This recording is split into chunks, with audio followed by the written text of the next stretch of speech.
Hi ನಮಸ್ತೆ ಎಲ್ರಿಗೂ welcome back to Leela's channel. Friends, ಇವತ್ತು ಒಂದು ಅದ್ಭುತ ರುಚಿ ಕೊಡುವಂತಹ ರೆಸಿಪಿ 10 ನಿಮಿಷದಲ್ಲಿ ಮಾಡ್ಬೋದು. ಎಷ್ಟು ಚೆನ್ನಾಗಿರುತ್ತೆ ಗೊತ್ತಾ. ಇಡ್ಲಿ, ದೋಸೆ, ಚಪಾತಿ, ಪೂರಿ ಸೈಡ್ ಡಿಶ್ ಆಗಿ ಕೂಡ ಬರುತ್ತೆ. ನಿಜವಾಗ್ಲೂ ಈ ಥರ ಒಂದು ರೆಸಿಪಿ ಮಾಡ್ಕೊಂಡು ತಿಂತಾಯಿದ್ರೆ ನಾನ್ ವೆಜ್ ಬೇಕು ಅನ್ಸೋದಿಲ್ಲ, ಅಷ್ಟು ಚೆನ್ನಾಗಿರುತ್ತೆ. ಒಂದು ಹೆಲ್ದಿ ಕೂಡ ತುಂಬಾ ತುಂಬ ಚೆನ್ನಾಗಿರುತ್ತೆ. ನೋಡಿ, ಅದಕ್ಕೆ ಏನೆಲ್ಲ ಇಂಗ್ರೀಡಿಯೆಂಟ್ಸ್ ಬೇಕು, ಹೇಗೆ ಮಾಡೋದು ನೋಡೋಣ ಬನ್ನಿ. ನೋಡಿ, ಅವರೇ ಬೇಳೆ, ಇದು ಹಿದ್ಕಿದ ಬೇಳೆ 1 kg ಅವರೆಕಾಯಿನ ನಾನು ಸುಲಿದ್ಬಿಟ್ಟು ನೆನೆಸಿ ಇದನ್ನು ಬೇಳೆ ಮಾಡಿ ಇಟ್ಕೊಂಡಿದ್ದೀನಿ. ನೋಡಿ, ಇದರಿಂದ ಒಂದು ಒಳ್ಳೆ ರೆಸಿಪಿ ಮಾಡ್ತಾಯಿದ್ದೀನಿ. ಅದಕ್ಕೆ 6 ಮೊಟ್ಟೆ ತೊಗೊಂಡಿದ್ದೀನಿ. ನಿಜ ಅಂದರೆ ತುಂಬಾ ಚೆನ್ನಾಗಿರುತ್ತೆ ಫ್ರೆಂಡ್ಸ್. ನಿಜವಾಗ್ಲೂ ಸಖತ್ತಾಗಿರುತ್ತೆ. ಇಂಥ ಒಂದು ಅದ್ಭುತ ರುಚಿ ಕೊಡುವಂಥ ರೆಸಿಪಿ ಖಂಡಿತ ನಿಮಗೆ ತುಂಬ ಇಷ್ಟ ಆಗುತ್ತೆ ಅಂದ್ಕೊಳ್ತೀನಿ. ಇದಕ್ಕೆ ಏನೆಲ್ಲ ಇಂಗ್ರೀಡಿಯೆಂಟ್ಸ್ ಬೇಕು, ಹೇಗೆ ಮಾಡೋದು ನೋಡೋಣ. 10 ನಿಮಿಷದಲ್ಲಿ ಖಂಡಿತ ಆಗುತ್ತೆ. ಇದು ಅಂಥ ಒಂದು ಈಸಿ ಮತ್ತು ಟೇಸ್ಟಿ ಅಷ್ಟೇ. ತೆಂಗಿನಕಾಯಿ ನೋಡಿ, ಒಂದು ಸಣ್ಣ ಹೋಳು ತೊಗೊಂಡಿದ್ದೀನಿ ನಾನು ತೆಂಗಿನಕಾಯಿನ.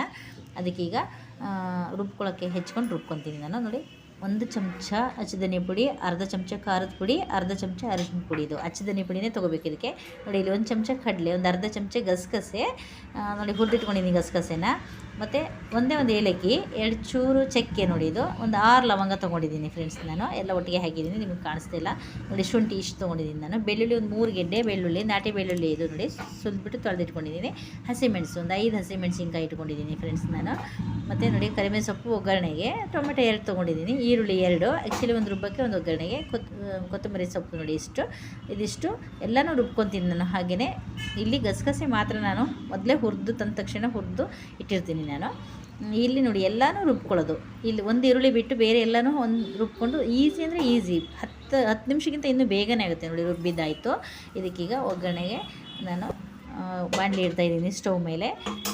ಸ್ಟವ್ ಆನ್ ಮಾಡಿಕೊಂಡು ನೋಡಿ, ಈಗ ಬಾಣಲಿಗೆ ನಾನು ಒಂದು 3 ಚಮಚ ಆಯಿಲ್ ಹಾಕ್ಕೊಳ್ತಾ ಇದ್ದೀನಿ.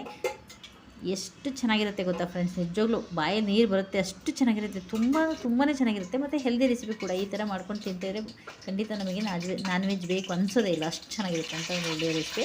ನೋಡಿ, ಈಗ ಒಗ್ಗರಣೆಗೆ 3 ಚಮಚ ಆಯಿಲ್ ಹಾಕೊಂಡಿದ್ದೀನಿ. ಸಾಸಿವೆ, ಕರಿಬೇವು ಮತ್ತು 1 ಈರುಳ್ಳಿ.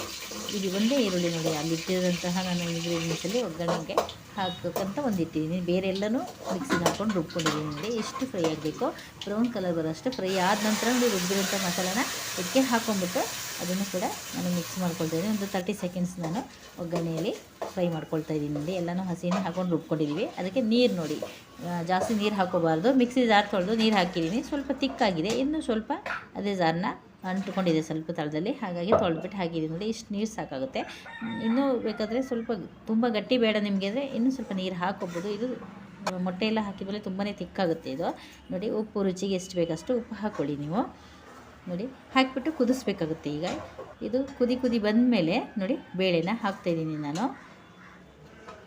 ಅವರೇ ಬೇಳೆನ ಹಾಕಿಬಿಟ್ಟು ನಾವು ಈಗ ಒಂದು 2 ಮಿನಿಟ್ಸ್ ನಾನು ಇದನ್ನು ಕುದಿಸ್ತಿದ್ದೀನಿ. ಯಾಕೆಂದರೆ ಬೇಳೆ ಒಂದು ಸ್ವಲ್ಪ ಟೈಮ್ ತೊಗೋಬೋದೇನೋ ಬೇಯಕ್ಕೆ ಅಂದ್ಬಿಟ್ಟು. ಒಟ್ಟಿಗೆ ಬೇಕಾದ್ರೆ ಈಗಲೇ ಮೊಟ್ಟೆ ಕೂಡ ಹಾಕೋಬೋದು ನೀವು. ನಾನಿಲ್ಲಿ 2 ನಿಮಿಷ ಬೇಯಿಸಿ ಅವರೇ ಬೇಳೆನ ಆ ನಂತರ ಮೊಟ್ಟೆ ಹಾಕ್ಕೊಳ್ತಾಯಿದ್ದೀನಿ ನಾನು. ಯಾಕಂದರೆ ಇದು ಅವರೇ ಬೇಳೆ ಒಂದೊಂದು ಸತಿ ಬೆಂದಿರಲಿಲ್ಲ ಅಂದರೆ ಮೊಟ್ಟೆ ಬೇಗ ಬೆಂದುಬಿಡುತ್ತೆ. ಬೇಳೆ ಬೇಯಲಿಲ್ಲ ಅಂದರೆ ಒಂಥರ ಆಗುತ್ತೆ ಅಂದ್ಬಿಟ್ಟು ಕರೆಕ್ಟಾಗಿ ಬೇಯುತ್ತೆ. ಈ ಥರನೇ ಮಾಡಿ, ಇದೇ ಮೆಥಡ್ನ ಫಾಲೋ ಮಾಡಿ. ನಿಜವಾಗ್ಲೂ ತುಂಬ ಚೆನ್ನಾಗಿರುತ್ತೆ ಮತ್ತು ಪರ್ಫೆಕ್ಟಾಗಿರುತ್ತೆ. ನೋಡಿ, ಬೇಕಾದರೆ 2 ನಿಮಿಷ ನಾನು ಬೇಯಿಸಿದ್ದೀನಿ ಬೇಳೆನ. ಮೀಡಿಯಮ್ ಹೀಟಲ್ಲೇ ಇಟ್ಕೊಂಡು ಕುದಿಸ್ಕೊಳ್ಳಿ, ಹೈ ಫ್ಲೇಮಲ್ಲೆಲ್ಲ ಇಡೋಕ್ಕೆ ಹೋಗಬೇಡಿ.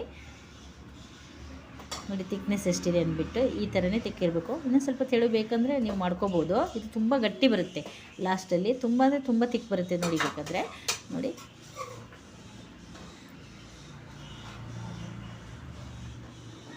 ಈಗ ನಾನು ಮೀಡಿಯಮ್ ಫ್ಲೇಮಲ್ಲೇ ಇಟ್ಕೊಂಡು 2 ನಿಮಿಷ ನಾನು ಕುದಿಸ್ಕೊಂಡಿದ್ದೀನಿ. ಚೆನ್ನಾಗಿ ಕುದಿಬೇಕು. ಕುದ್ದ ನಂತರ ನಾವೀಗ ಮೊಟ್ಟೆ ಹಾಕ್ಕೊಳ್ಳೋಣ. 6 ಮೊಟ್ಟೆ ತೊಗೊಂಡಿದ್ದೀನಿ ಫ್ರೆಂಡ್ಸ್ ನಾನು. ಮೊಟ್ಟೆ ಬೇಕಾದ್ರೆ ಕ್ವಾಂಟಿಟಿ ನೀವು ಜಾಸ್ತಿ ಮಾಡ್ಕೋಬೋದು ಅಥವಾ ಕಡಿಮೆ ಕೂಡ ಮಾಡ್ಕೋಬೋದು. ಇನ್ನೂ ಜಾಸ್ತಿ ಹಾಕಿದ್ರೆ ಇನ್ನೂ ಚೆನ್ನಾಗಿರುತ್ತೆ. ನೀವು ತಿನ್ನೋಕ್ಕೆ ಎಷ್ಟು ಬೇಕು ಮೊಟ್ಟೆ ಅನ್ಸುತ್ತೋ, ಎಷ್ಟು ಜನ ಇರ್ತೀರೋ ಅಷ್ಟು ನೋಡ್ಕೊಂಡು ಹಾಕ್ಕೊಳ್ಳಿ. ನೋಡಿ, ಈ ಥರ ಸ್ವಲ್ಪ ಗ್ಯಾಪ್ ಸ್ಪೇಸ್ ಕೊಟ್ಟು ಹಾಕಬೇಕು. ಅದು ಮೊಟ್ಟೆ ಮತ್ತೆ ಇಲ್ಲಾಂದರೆ ಕಲ್ಸ್ಕೊಂಡ್ಬಿಡುತ್ತೆ. ಹಾಗಾಗಿ ನೋಡಿ, ಒಡೆದು ಎಲ್ಲನೂ ಬಿಡ್ತಾಯಿದ್ದೀನಿ. ನೋಡಿ, ಸ್ವಲ್ಪ ಗ್ಯಾಪ್ ಕೊಟ್ಟು ಹಾಕಬೇಕು. 6 ಹಾಕಿದ್ದೀನಿ ನಾನು. ಇನ್ನೊಂದು ಬೇಕಾದ್ರೆ 4 ಹಾಕ್ಬೋದು ಇದರಲ್ಲಿ, ಅಷ್ಟು ದೊಡ್ಡದಿದೆ ಬಾಣಲಿ. ದೊಡ್ಡದು ತೊಗೊಳ್ಳಿ ಸ್ವಲ್ಪ ನೀವು. ಈಗ ಮತ್ತೆ ಇದನ್ನು ಈಗ ಮಿಕ್ಸ್ ಮಾಡಬಾರ್ದು, ಹೀಗೇ ಮುಚ್ಚಿಟ್ಬಿಡಿ. ಮುಚ್ಚಿ ಇಟ್ಟು ಮೀಡಿಯಮ್ ಫ್ಲೇಮಲ್ಲೇ ಕುದಿಸಿ. ಇದೇನು ಉಕ್ಕಲ್ಲ, ಏನು ಬರಲ್ಲ. ಹಾಗಾಗಿ ಮೀಡಿಯಮ್ ಫ್ಲೇಮಲ್ಲೇ ಮತ್ತೆ ಒಂದು 2 ಮಿನಿಟ್ಸ್ ನಾನು ಕುದಿಸ್ತಾ ಇದ್ದೀನಿ. ನೋಡಿ, ಮತ್ತೆ ಇದು ಮೊಟ್ಟೆ ಹಾಕಿದ ನಂತರ ಮಿಕ್ಸ್ ಮಾಡೋಕ್ಕೆ ಹೋಗಬಾರ್ದು, ಕಲ್ಸ್ಕೊಂಡ್ಬಿಡುತ್ತೆ ಮೊಟ್ಟೆ ಎಲ್ಲ. ಹಾಗಾಗಿ ಹಾಗೇ ಮುಚ್ಚಿಬಿಡಬೇಕು. ನೋಡಿ, ಇವಾಗ ಒಂದು 2 ನಿಮಿಷ ಆದ ನಂತರ ನಾನು ನೋಡಿ ಸ್ವಲ್ಪ ಹಾಗೆ ತಿರುವು ಹಾಕ್ತೀನಿ ಮೊಟ್ಟೆಗಳನ್ನೆಲ್ಲ. ಲೋ ಫ್ಲೇಮಲ್ಲಾದರೆ ಒಂದು 3-4 ನಿಮಿಷ ತೊಗೊಳುತ್ತೆ, ಲೇಟ್ ಆಗುತ್ತೆ ಸ್ವಲ್ಪ. ಹಾಗಾಗಿ ನಾನು ಮೀಡಿಯಮ್ ಫ್ಲೇಮಲ್ಲೇ ಇಟ್ಕೊಂಡಿದ್ದೀನಿ ನೋಡಿ. ಎಲ್ಲನೂ ಈ ಥರ ಇನ್ನೂ ಪರ್ಫೆಕ್ಟಾಗಿ ಆಗಿಲ್ಲ, ಅದು ಒಂದು ಸೈಡ್ ಬೆಂದಿದೆ, ಇನ್ನೊಂದು ಸೈಡ್ ಸ್ವಲ್ಪ ಹಸಿ ಇದೆ ಅದು ಆ್ಯಕ್ಚುಲಿ. ಈಗ ಈ ಥರ ಮಗ್ಚಿ ಹಾಕಿ ಮತ್ತೆ ಒಂದು 2 ಮಿನಿಟ್ಸ್ ಬೇಯಿಸಿದ್ರೆ ಸಾಕು, ಪರ್ಫೆಕ್ಟಾಗಿ ರೆಡಿ ಆಗುತ್ತೆ ಎಗ್ ಮಸಾಲ. ನೋಡಿ ಎಷ್ಟು ಚೆನ್ನಾಗಿದೆ ಗೊತ್ತಾ, ಗಮ್ಮಂತಿದೆ ನಿಜವಾಗ್ಲೂ, ಅಷ್ಟು ಚೆನ್ನಾಗಿದೆ. ತುಂಬ ಅಂದರೆ ತುಂಬಾ ಟೇಸ್ಟಿಯಾಗಿರುತ್ತೆ. ಅಷ್ಟು ಒಂದು ಒಳ್ಳೆ ರೆಸಿಪಿ ಅಂತಲೇ ಹೇಳ್ಬೋದು. ಮತ್ತು ಆರೋಗ್ಯಕ್ಕೂ ತುಂಬಾ ಒಳ್ಳೆಯದು. ಮಕ್ಕಳಿಗೆಲ್ಲ ತುಂಬ ಇಷ್ಟಪಟ್ಟು ತಿಂತಾರೆ ಈ ಥರ ಮಾಡಿಕೊಟ್ರೆ, ನಮಗೂ ಇಷ್ಟ ಆಗುತ್ತೆ.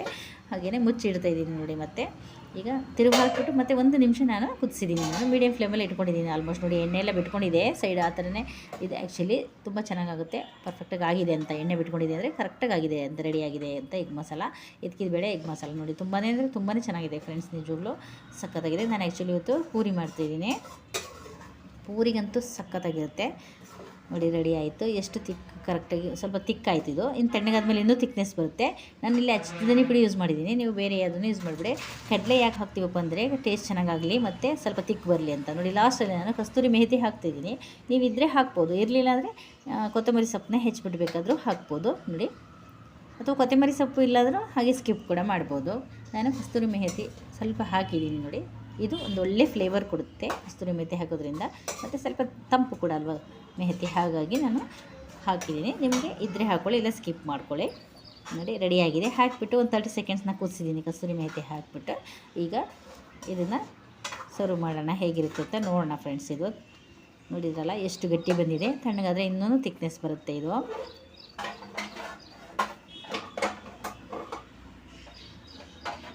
ಸ್ಟವ್ ಆಫ್ ಮಾಡಿಬಿಟ್ಟು ನಾನೀಗ ಪಕ್ಕಕ್ಕೆ ಶಿಫ್ಟ್ ಮಾಡಿದ್ದೀನಿ ನೋಡಿ. ಇವಾಗ ಸರ್ವ್ ಮಾಡ್ತಾಯಿದ್ದೀನಿ.